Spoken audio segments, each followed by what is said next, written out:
नमस्कार, बहुत बहुत स्वागत है आपका। बात करने जा रहे हैं बांग्लादेश के पास, यानी ये जो इलाका है ये करीमगंज है और भारत और बांग्लादेश के इसी इलाके के पास से एक सुरंग मिली है जिसको लेकर के अभी तक कोई जानकारी नहीं थी।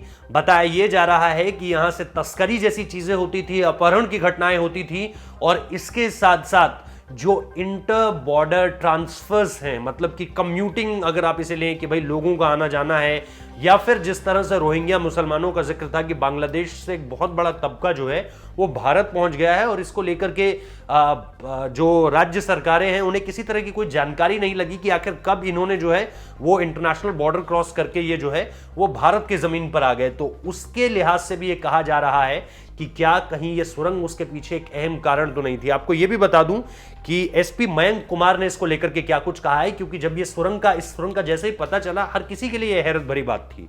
उन्होंने कहा कि असम पुलिस को करीमगंज में भारत और बांग्लादेश को जोड़ने वाली 200 मीटर लंबी सुरंग मिली है, जबकि यहां से अगवा किए गए एक व्यक्ति को बचाया गया है। पुलिस का मानना है कि इस सुरंग का इस्तेमाल जो है वो अंतर्राष्ट्रीय तस्करी या अपहरण के लिए भी किया जाता था।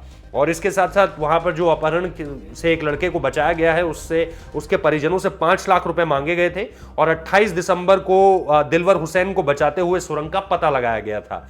इसके अलावा जंगल के अंदर गहराई में छिपी हुई है ये पूरी की पूरी जो सुरंग है वो पहले तो आप जंगल की तरफ जाएंगे और उसके बाद जो डीप एंड है वहां पर जाकर आपको ये सुरंग मिलती है। यानी बहुत ही हाइड आउट की तरह से बनाया गया था कि अगर फटाफट से जाना हो, आना हो, ये सारी की सारी चीजें जो है वो यहां से की जा सके।